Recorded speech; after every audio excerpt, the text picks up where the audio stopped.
Bienvenue dans cet épisode, on va parler des introvertis qui investissent dans l'immobilier ou qui aimeraient, ou les difficultés qu'on peut avoir à investir dans l'immobilier et d'ailleurs ailleurs quand on est introverti. Toi, tu te positionnes comment là-dessus déjà? Est-ce que tu es plutôt introverti, d'extraverti? Bonne question. On parlait tout à l'heure de la définition de l'introversion, tu vois. Ce serait quoi pour toi la définition d'introversion, extraversion? Il y a une fois où j'avais cherché la définition, j'avais trouvé ça smart. C'était l'introverti, il va se recharger son énergie quand il est seul et être en groupe, parler, sociabiliser, ça va lui prendre de l'énergie. Ouais. Quand l'extraverti, c'est avec les gens qui se recharge. Donc voilà, il va se faire une journée de télétravail tout seul, il va s'épuiser et après il va sortir voir ses potes, boire des coups et là ça va le pump direct dans son énergie et ça c'est un extraverti. Ouais. Bah dans ce continuum là, je suis, allez, pour pas simplifier les choses, je suis un peu des deux, assez au milieu, peut-être un peu plus tendance extraverti, ça me coûte pas de... En fait, dans les deux sens, ça me coûte pas trop, en fait. Ok. Je vais chercher des choses différentes. Et toi, ce serait plutôt... Ouais, je pense que je suis plutôt extraverti. J'ai toujours... tu vois, avant de rencontrer ma copine, j'ai toujours vécu en colocation. Ouais. J'étais même dans mes colocations, et j'ai fait des colocs de 15. J'ai fait 15 à San Francisco, 7 à Rio, 3 à Singapour. Et je me souviens que j'ai toujours eu cette réputation de la personne qui était toujours chaud pour faire des trucs. Ouais. En fait, je suis incapable de dire non. Ah bah moi aussi. On me propose un truc. Je peux me réveiller en pleine nuit. Ouais. Et d'ailleurs, c'est arrivé à Rio pendant le carnaval en mode ouais, il y a une nouvelle soirée, machin. Bonne expérience. Et du coup, genre, je suis toujours chaud. Ouais. Et je pense que du coup, naturellement, je suis quelqu'un d'extraverti. Ouais. Je me sens bien quand il y a du monde, quoi. Ouais. Non mais du coup... Je l'ai aussi, mais je l'avais pas relié avec la notion d'introversion, mais plutôt YOLO, tu vois. Alors, je me dis, à chaque fois, je me dis, je vais manquer quelque chose si je vais pas, tu vois. Ouais, et la FOMO. Ouais. Et du coup, donc plutôt centré, mais plutôt moi aussi un peu extraversion. Et bah, je pense que si les gens nous écoutent aujourd'hui, qu'ils soient plutôt dans l'autre côté du spectre, tu vois, introverti, bah, je vois que ça pose des barrières, tu vois, aux gens. Je sais pas, t'en vois, toi, t'en connais des gens pour qui faire des choses, lancer des projets, parce qu'ils sont introvertis, ça va être une barrière? Oui, il y en a clairement autour de moi. Je suis dans un incubateur de start-up et j'ai la chance d'avoir du coup beaucoup d'entrepreneurs et ils sont pas tous extravertis. Ouais. Peut-être qu'on peut s'imaginer que naturellement l'esprit entrepreneur il va avec l'extraversion et je pense qu'il y a quand même, je sais pas quelle est la part dans la population, mais je dirais que dans l'incubateur, la part d'extravertis est quand même supérieure à la population, sans que ça soit du 100%. Et c'est assez, c'est assez difficile pour certains d'aller rencontrer du monde, d'oser contacter des gens que tu connais pas. Et mine de rien, l'entrepreneuriat, c'est une mission très variée dans ta journée. Et c'est quand même être un vendeur. Oui. Il faut quand même être un vendeur pour être entrepreneur. Allez, au début, en tout cas. Après, tu peux faire ce que tu veux. Après, tu peux te positionner comme tu veux le rôle dans ton entreprise une fois qu'elle est développée. Mais au début, il faut prendre ton téléphone, appeler 100 personnes, faire 10 rendez-vous. Et sur les 10 rendez-vous, en closer 3. Très régulièrement, l'entrepreneuriat, c'est ça, quoi. Et pour ça, ça demande de passer un cap, je pense, d'un point de vue. Et les extravertis sont un peu plus aptes à faire une soirée, à présenter le truc. C'est marrant, j'ai une anecdote. J'étais au restaurant la semaine dernière. Monsieur ne se refuse rien. Il y a de fruits de mer. Restaurant de fruits de mer. Au bord de mer ou... Non, même pas. À Paris, en terrasse. Un très, très bon petit resto. Si vous voulez l'adresse, c'est dans le 3e. C'est très sympa. Et en terrasse, il y a un couple qui s'assoit à côté de nous. Un peu atypique. Un grand noir et une toute petite dame très, très bien coiffée. D'un certain âge. Et je sais pas, déjà ils nous intriguent un peu quand ils arrivent. Et toi t'étais en couple aussi? J'étais en couple. Et il y avait que des couples comme ça sur la terrasse. Et en fait on se rend compte que ce mec il se déplace de temps en temps et il va masser des gens. Ok. On se dit, qu'est-ce que c'est? et un peu bizarre, du coup, on regarde d'un œil et tout, et il finit par connecter avec nous en disant, comment ça s'appelle déjà ce truc dans votre assiette? Je dis, bah, ça s'appelle des bulots. Et il dit, et je sens un tout petit accent américain, mais il parle très bien français. Et je pense que le côté américain joue aussi sur l'extraversion. Ah ouais, oui. Ouais, Parce qu'en fait, on a vite connecté avec ce monsieur qui, en fait, on lui demande, du coup, on vous a vu masser des gens et tout. Il sort de son sac un petit tapis. Un tapis avec comme des boules comme ça, Ouais. des picots dessus. Ouais. Il me le met sous les fesses. Et il me dit, voilà, et comment tu te sens? Et je dis, bah c'est vrai que je me sens plus droit. Et tu peux pas glisser sur ta chaise, tu peux pas t'affaler sur le canapé comme on est là. Ouais. T'es obligé d'être vraiment comme ça, tu vois.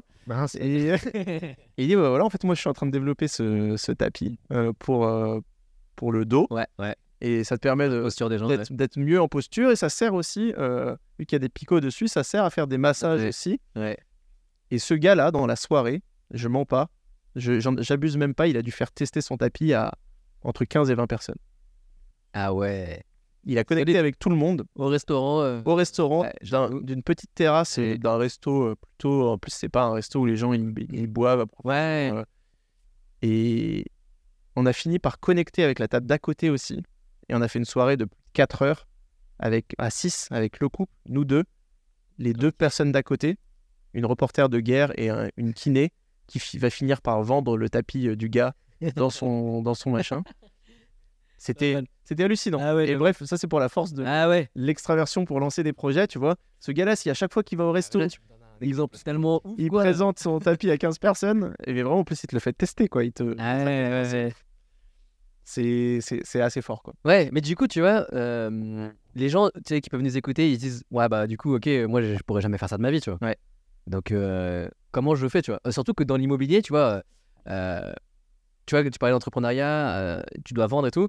Mais tu vois, il y en a qui peuvent être le tech, tu vois. Et le tech, il développe le code. Il n'a pas forcément besoin d'être le plus exposé. Donc, je veux dire, il peut être en sous-marin et se trouver un associé qui est plus extraverti. En immobilier, genre le relationnel, genre, il n'y a pas d'avantage compétitif technologique, tu vois, dans l'immobilier. Ouais. Genre, c'est du relationnel. Genre, tu dois aller rencontrer des agents sur le terrain, tu dois aller rencontrer des banquiers sur le terrain, tu dois rencontrer des artisans sur le terrain, tu dois rencontrer tes locataires sur le terrain. Genre, en fait, je dirais même que c'est la majorité le relationnel, quoi. Ouais. Et les chiffres, ça vient une fois que tu as passé l'étape de relationnel, quoi. Bah écoute, sur ce point-là, je sais pas si les introvertis... J'ai le sentiment, mais c'est peut-être complètement biaisé, que les introvertis ont quand même une capacité à comprendre les sentiments, peut-être à avoir plus de sensibilité. Ouais. Et ça peut clairement servir même dans une négociation, finalement. Mais quand tu es face à une famille, par exemple, qui tient énormément à son bien, qui le vend, mais qui a presque pas envie de le vendre, etc. Ouais. Avoir un gars ou une fille hyper extravertie qui te parle du truc, qui te montre, ouais, on va casser ça, on va machin, ici on fera un truc magnifique, bidule, chouette. Ça peut faire peur dans certaines situations. Là où la personne qui arrive et qui se présente en mode, en fait, je veux que ça soit vrai ou pas d'ailleurs. Moi, j'aimerais bien vivre ici, que ça soit le lieu où j'élève mon enfant, etc. Bah, dans ce cadre-là, ça peut peut-être... Ouais. Donc ouais, ça n'avait pas de... je pense que c'est un des très bons points pour les gens qui sont introvertis, à se dire, en fait, je peux quand même avoir des avantages, quoi, à l'être. Et la négociation, bah, en fait, tu vois, j'ai l'impression que globalement, la personne introvertie, elle va plus écouter aussi que parler, tu vois. Ouais. Parce qu'en fait, elle parle moins, elle écoute plus. Et dans une négociation, le pouvoir que tu peux avoir de négociation, c'est parce que tu as capté des éléments que l'autre va te dire et que tu vas pouvoir l'utiliser à ton avantage. Et par exemple, ça, j'ai l'impression que les introvertis, ils ont un réel plus par rapport à une personne extravertie. Genre là, aujourd'hui, j'ai des élèves, j'ai les deux, tu vois, genre qui sont plus introvertis, plus extravertis. Et pour les introvertis, souvent, c'est d'oser plus, ok. Mais du coup, pour oser, pour avoir confiance, tu peux, tu vois, moi, je leur donne des process et des choses très argumentées pour qu'ils ne ressentent pas l'aspect je vais me faire juger, tu vois, parce qu'il y a beaucoup ça dans l'introversion, c'est est-ce que je suis suffisamment bien, est-ce que je vais me faire juger, est-ce que si je me prends un refus, qu'est-ce que ça veut dire de moi, etc. Et l'extraverti, Genre limite, lui, c'est plutôt l'inverse. Il ne pense pas trop à ce que l'autre va penser de lui. Mais ça veut dire que des fois, quand j'ai des élèves extravertis, je lui dis, en fait, ne dis pas tout. Genre, garde-en un peu sur la pédale. C'est pas la peine de montrer tout ce que tu sais, tout ce que tu es, tout l'argent que tu as et tout. Genre, un bon positionnement, tu vois, c'est le naïf, mais qui sait, tu vois, qui est pas se faire pigeonner. C'est-à-dire que au début, tu dévoiles pas tout. Tu dis, ben voilà, moi je vais être plutôt bon père de famille, je vais faire un petit investissement. Et après, quand l'agent immobilier ou te dit, ouais, mais là c'est bon, il n'y a pas besoin de faire un investissement. Et donc, toi, il n'y a pas besoin de faire une rénovation. Toi, tu sais qu'en fait, si. Donc là, tu vois, tu poses des questions de naïf, mais qui sait, tu vois. Ouais. Oh, mais pourquoi vous dites ça parce que moi, l'objectif, c'est quand même de ne pas avoir à y retoucher pendant 5 à 10 ans. Donc, et puis, est-ce que vous pensez que les gens ont envie de vivre dans un logement aujourd'hui qui n'a pas une belle salle de bain et une belle cuisine, quoi. Ouais. Et tu vois, et au fur et à mesure, l'agent, il va se dire, ah merde, en fait, il est pas si débile qu'il a l'air, tu vois. Mais par contre, si tu viens direct en disant, non, mais moi, c'est nul, genre, il faut tout refaire. Si tu viens comme ça, genre, trop assuré aussi, parce qu'un introverti ne sait pas faire, donc tant mieux, tu vois. Et que les extravertis, il faut qu'ils se limitent d'agir comme ça, tu vois. On est peut-être complètement dans les clichés, tu vois, mais sur le... C'est vrai que l'extraversion, souvent, on va le mettre en face d'une capacité commerciale supérieure, etc. Ouais. En revanche, l'introversion, ça peut être vu comme aussi une force de... Tu vois, tu vois un peu le geek sur son tableau Excel. Je trouve que tu vois une forme d'intellect supérieur. Hein, c'est vrai. Et c'est du cliché 100%. Et alors que l'extraverti, parfois, tu te dis... c'est un peu le benet qui sait bien parler, qui a une grande bouche, mais au final, derrière, il sait pas grand-chose, quoi. Grave. Donc, je pense qu'il y a aussi ce sujet-là. Il y a aussi ce sujet-là qui peut... En fait, l'introverti, où est-ce qu'il peut avoir un avantage Est-ce qu'il y a d'autres endroits où il peut avoir un avantage moi, je dirais, tu vois, sur l'aspect créatif aussi. C'est-à-dire que, tu m'en parlais tout à l'heure de ta copine. Sur l'aspect, en fait, à réfléchir et être plus dans ses propres pensées aussi, tu vas accéder peut-être à plus de... tu vas avoir différents scénarios qui vont pouvoir germer et tu vas avoir l'habitude de les maturer dans ta tête, alors que, c'est un cliché, mais voilà, on est dans un épisode où, tu vois, c'est un continuum entre extraverti et introverti, mais on prend les exemples extrêmes pour pouvoir mieux expliquer, mais tu vois, un extraverti, il va aussi avoir plus tendance à... il a une idée, donc il en parle avec les gens autour, et si on lui dit blanc, il va aller du côté blanc. Et puis après, s'il parle avec une autre personne qui va du côté noir, puisqu'il a plus tendance aussi à s'adapter à la personne qui est en face, il va plutôt aller côté noir, tu vois. Et donc, en fait, il va jamais creuser non plus totalement par lui-même, tu vois, alors que l'introverti, il a besoin de moins de personne, et donc il va plus avoir le temps de maturer. Et je sais pas, j'ai l'impression que, tu vois, j'ai l'impression que par exemple les artistes sont un peu plus introvertis, tu vois. C'est-à-dire qu'ils vont aussi se réfugier, tu vois, c'est un extrême encore, mais se réfugier dans leur art, etc. Et dans l'immobilier, pour faire le point, tu vois, genre réussir à, tu vois, tu rentres dans un appartement ou dans un bien qui est complètement délabré, réussir à se projeter, tu vois. T'as pas besoin que l'agent immobilier te dise, bon alors là, vous pourrez faire ça, tu vois. En fait, tu le visualises dans ta tête, tu vois. Genre, ok, là, tac, ça je le détruis, ça je fais la cloison. Et en fait, c'est un scénario qui se passe dans ta tête, tu vois. Pareil, en effet, il y a peut-être un sens plus développé sur la partie décoration. Ouais. Tu mentionnais, en effet, depuis que je suis accompagné par la copine sur la déco, les appareils sont d'une qualité bien, bien supérieure, quoi. Et il y a un autre point, c'est sur la partie risque. Je pense qu'il y a une aversion au risque supérieure de la part des introvertis, ou que ça n'a aucun lien.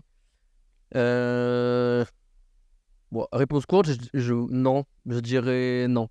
Enfin, je le vois pas en tout cas. D'accord. Toi, tu... J'ai pas trop d'avis sur la question. Et dans les participants que tu as eu des... Parce que t'accompagnes des gens sur l'IMO, tu as des gens qui... très introvertis que t'as reçus et tu t'es dit, il faut essayer de le faire passer à l'action. C'est difficile de le faire passer à l'action à cause de ça? Non, justement, il y a... En fait, chez les introvertis, je me suis rendu compte que limite c'était plus facile moi de les accompagner. Il y a deux choses, tu vois. J'ai l'impression qu'ils ont un peu moins d'ego. Et quand tu te fais accompagner, le comportement idéal, c'est que, en fait, tu viens, enfin, t'as pas de certitude, que tu es capable de te remettre en question, que tu es capable d'être, de remettre en cause les schémas que tu avais, d'aller explorer des nouvelles pistes, parce que si tu as un blocage, c'est que il y a des choses que tu n'as pas fait convenablement ou pas dans la bonne voie exactement. Et donc, être capable de se remettre en question, c'est vraiment un avantage. Et en fait, je pense que dans tout, tu vois, être flexible, c'est quelque chose, mais c'est dur quand il y a la barrière de l'ego, tu vois. Et j'en vois tellement des gens qui disent non, mais moi je sais. Et tu vois, je pense la plus dure, une des barrières les plus dures des élèves que j'accompagne, c'est des gens qui disent moi je sais que c'est comme ça ou je suis sûr que c'est comme ça. Et en fait, c'est derrière nos plus grandes certitudes que se cachent les plus gros obstacles, tu vois. Parce que en fait, ok, si tu sais, en fait, tu vas même pas aller creuser, tu vas même pas être capable d'y aller, tu vois. Alors que c'est sûrement là qu'il se passe des choses qui sont vraiment utiles, tu vois. Et donc, les gens qui ont moins d'ego, souvent associés à plus introvertis, ils vont suivre le process, ils vont se remettre en question et ils vont avancer méthodiquement, tac, tac, et ils arrivent à des résultats souvent même plus rapides, tu vois. Ok. Et c'est ouf. Trouver sa bonne part d'introversion et d'extraversion. Exactement sur ces points-là.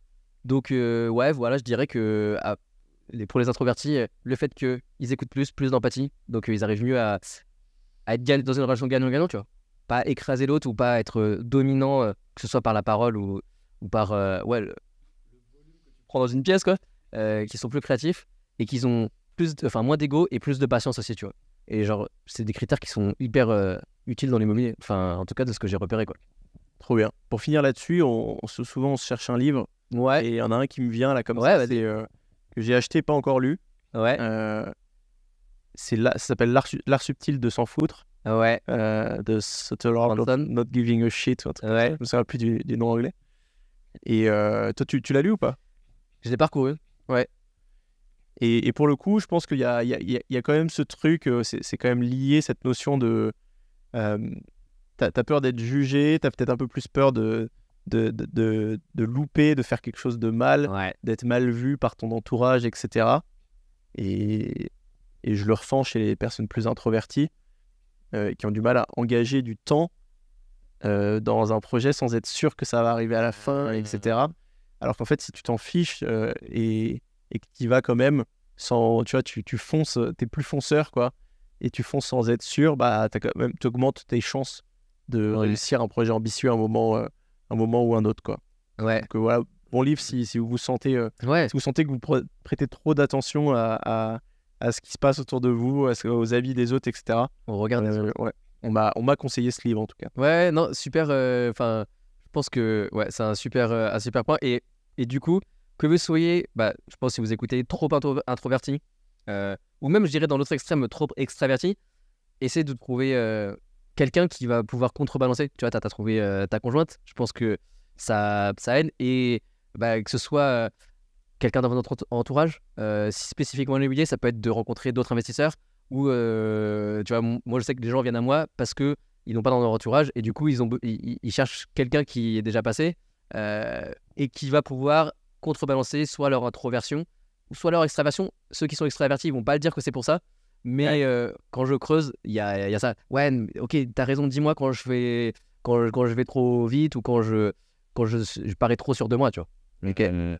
Du coup trouver quelqu'un qui va contrebalancer, quoi. Ouais, on en parle souvent dans les autres épisodes, mais il y a toujours une équipe à construire. Un projet IMO, ça n'arrive jamais seul finalement. Carrément. C'est dur. Trop bien. Écoute, chouette épisode. Ouais. N'hésitez pas à vous abonner. C'est des épisodes qui vont aussi sur YouTube. Donc allez vous abonner à la page YouTube si vous voulez voir nos têtes. Il y a des gens qui m'écoutent depuis 150 heures et qui me découvrent sur YouTube. Là, ils sont là. Waouh, j'étais dans mes oreilles depuis longtemps. Trouve de te voir. ce qui est assez marrant comme réaction. Grave. Donc voilà, allez vous abonner. Ouais.